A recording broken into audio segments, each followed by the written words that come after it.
What if the thin blue line between order and chaos was not a barrier, but a fragile thread easily snapped by arrogance?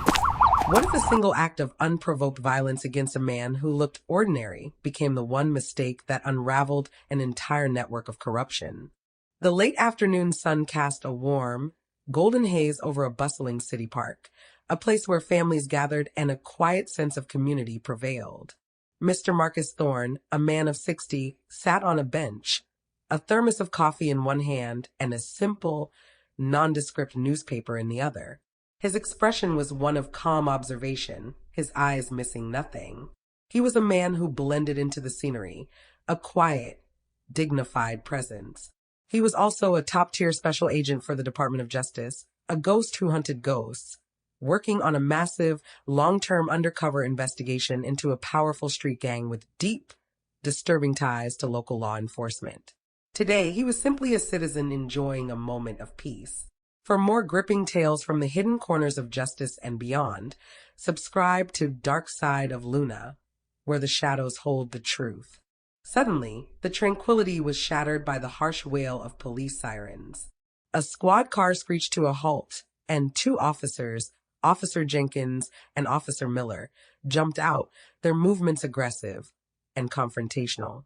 They had been tipped off about a gang-related drug deal in the park, a false lead planted by the very gang Marcus was investigating, a tactic designed to intimidate the neighborhood. Officer Jenkins, a young, power-hungry cop, spotted Marcus on the bench.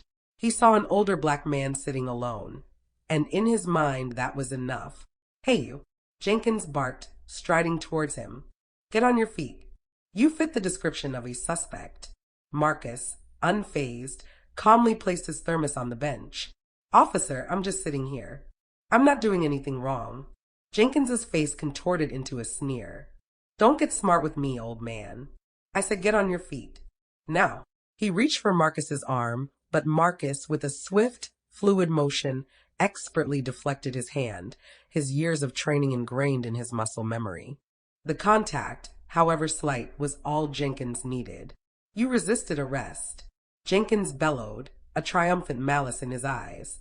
Before Marcus could even speak, Jenkins, fueled by a dangerous mix of arrogance and a desire to assert dominance, grabbed him, spun him around, and with brutal force slammed Marcus Thorne's head onto the hood of the patrol car. The sickening thud echoed across the quiet park. Marcus slumped against the car, his forehead bleeding, the peace of the afternoon shattered by a single, senseless act of violence. The officer, still seething with rage, laughed. "That's what happens when you resist, Grandpa." What Officer Jenkins didn't know was that the man he had just brutalized was not a powerless citizen, but an elite federal agent working on a case so big, so sensitive, that his very presence was a threat to an entire criminal organization, an organization that now included Officer Jenkins himself. And a federal agent does not carry a thermos of coffee for a simple afternoon in the park. He carries it to discreetly record conversations and evidence. Officer Jenkins stood over Marcus, a smug, triumphant sneer on his face, believing he had asserted his dominance over a nobody. His partner, Officer Miller, looked on with a mix of unease and silent approval. The small crowd that had gathered in the park was in a state of shock, some holding up phones, others frozen in place. The sickening thud of Marcus's head hitting the hood of the patrol car seemed to hang in the air, a testament to Jenkins's unprovoked brutality. Suddenly, Jenkins's triumphant smirk vanished. His gaze, which had been fixed on Marcus, shifted to something behind him, his eyes widening in profound shock. The crowd parted. A sleek, unmarked black SUV screeched to a halt, and out of it strode a tall, formidable black man in a sharp suit. It was Director Thorne, head of the Department of Justice's Civil Rights Division, a man whose quiet power was known and feared by every officer in the state. He moved with a terrifying, contained fury. Director Thorne walked directly to Jenkins. "Officer," he stated, his voice a low, dangerous rumble that cut through the silence. "The man you just assaulted, the man you just called a nobody, is not just a citizen. He is Special Agent Marcus Thorne of the Department of Justice." He then paused, letting the full weight of the words land. "He is my uncle." And he was in this park as part of an ongoing, highly sensitive undercover investigation into a criminal organization with ties to this very precinct. Officer Jenkins's face went a ghastly white. He looked from Director Thorne to Marcus, then to Miller, then back again. Miller, equally stunned, could only stammer Director. Director Thorne. The sheer magnitude of the mistake, assaulting a federal agent and the director's uncle on camera in front of a crowd, was unfathomable. Director Thorne knelt beside Marcus, who was slowly, wincingly, getting to his feet with the help of a plainclothes agent who had just arrived. Marcus's forehead was cut, blood trickling down his temple, but his gaze was sharp and focused. Director Thorne gently took the thermos from Marcus's hand. "We got it all, Uncle," he said, a quiet rage in his voice. "We have the whole thing." He looked at Jenkins and Miller, his eyes filled with a cold, righteous anger. "Officers, you are under arrest, not just for assault, but for interfering with a federal investigation. You just gave us the key to everything." "I'm all right, Randall," Marcus said, wincing slightly as the medic cleaned the cut on his forehead. "It's just a scratch. But the thermos. You get the thermos." Director Thorne nodded, holding up the nondescript thermos. "It's all here, Uncle. Audio and video. We have their whole interaction from the moment they pulled up. And we have them. They're done." The two men exchanged a grim, knowing look. The focus had already shifted from the immediate assault to the larger, more insidious investigation Marcus had been leading for months. The initial gang-related drug deal tip that brought Jenkins and Miller to the park wasn't a random event. Marcus's undercover persona, a retired veteran living on a small pension, had become a thorn in the side of the very criminal organization he was investigating. The gang, frustrated that he was disrupting their local operations, had become suspicious of his quiet, observant behavior. They had deliberately planted the false tip, hoping a few of their crooked cops would rough up the old man and drive him out of the neighborhood, unknowingly walking Marcus directly into a staged assault. They had not known he was a federal agent. They had simply wanted to eliminate a troublemaker. The assault on Marcus wasn't a random act of police brutality. It was a targeted hit. As the federal investigation gained momentum, Marcus and Director Thorne, armed with the evidence from the thermos and new information from their arrested officers, uncovered a chilling truth. The gang wasn't a typical street-level operation. It was a sophisticated criminal organization run by City Councilman David Hayes, a seemingly respected Black American politician with a powerful public image. Hayes, a charismatic figure who championed community development, was secretly using the gang as his private enforcers and extortionists, running protection rackets and shaking down local businesses, including the very ones in the park. The corrupt officers, including Jenkins and Miller, were on Hayes' payroll, acting as his muscle and his shields. The gang-related drug deal was a deliberate, last-ditch effort to compromise Marcus's investigation by eliminating a man they mistakenly thought was a local activist. Marcus, now fully engaged, emerged from the shadows of his undercover persona to lead the federal prosecution. The Department of Justice, with the full weight of the state behind it, established a federal RICO case targeting not just the corrupt officers, but Hayes' entire criminal network. The stakes were astronomical. Hayes, with his immense political power and deep criminal ties, was a formidable and dangerous opponent. The thermos recording of Officer Jenkins's unprovoked assault was just the key that unlocked a Pandora's box of corruption. Marcus Thorne, now operating openly with the full power of the Department of Justice, confirmed his gravest suspicions. The gang was a far-reaching criminal organization, its tendrils woven into the very fabric of the city's power structure. It was led by none other than City Councilman David Hayes, a charismatic figure who had used his public persona as a shield for years. Hayes, realizing the federal net was closing, launched a ruthless counteroffensive. He used his immense political influence to discredit Marcus and Director Thorne, calling the investigation a political witch hunt and a gross overreach of federal power.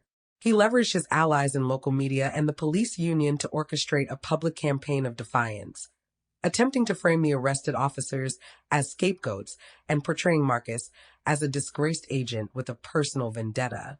He even tried to use his connections to have the case dismissed on a legal technicality, hoping to bury the truth before it saw the light of day. But Marcus and Director Thorne had anticipated every move. They knew Hayes's greatest weakness was his ego and his belief in his own invincibility.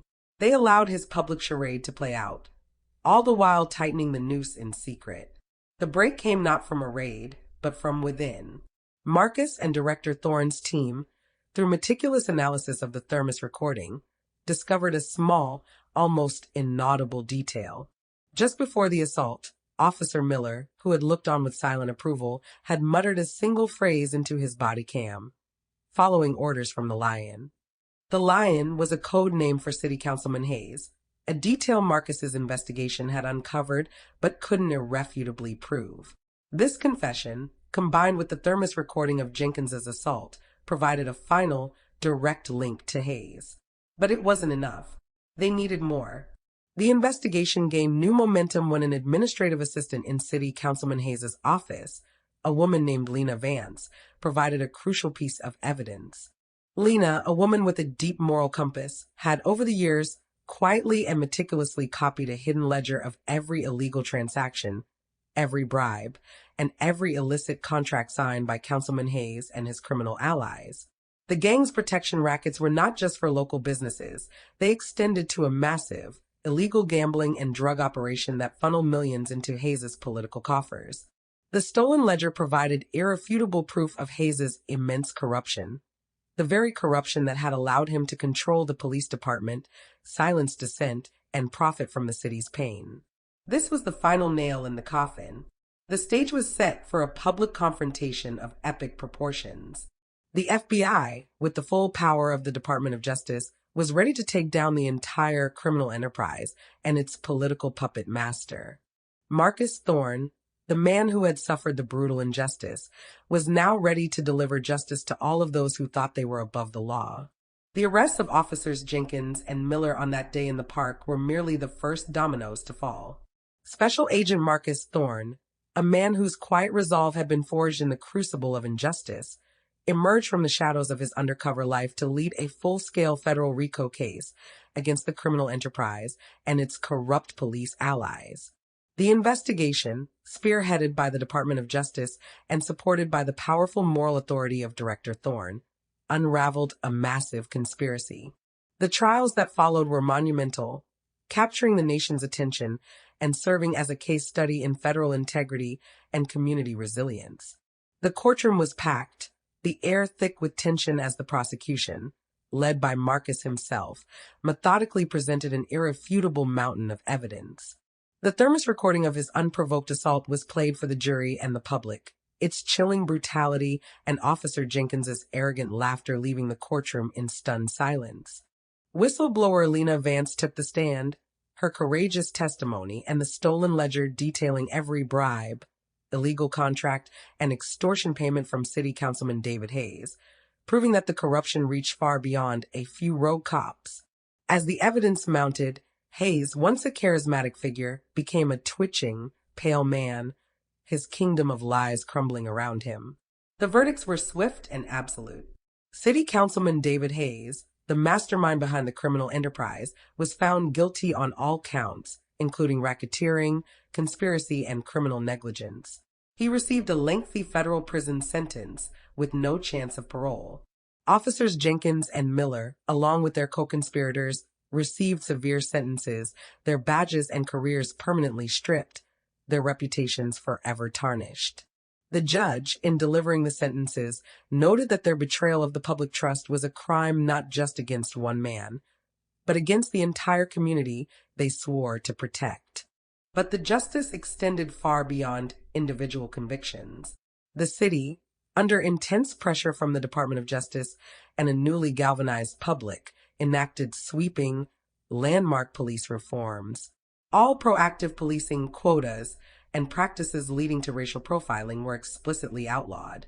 A new human-centric police chief was appointed, and mandatory de-escalation and anti-bias training was implemented for all officers. A permanent, independent civilian oversight board, with full investigatory powers and a direct line to the Department of Justice, was established to ensure accountability in every neighborhood. The city also launched a community-led economic revitalization fund, using the seized assets from Hayes's criminal enterprise to directly reinvest in the neighborhoods that had been exploited for years. The city, once divided by fear and corruption, emerged stronger, more just, and fundamentally changed. The very park where Marcus Thorne was assaulted became a symbol of resilience, and a new community center was built on the site, named after Lena Vance.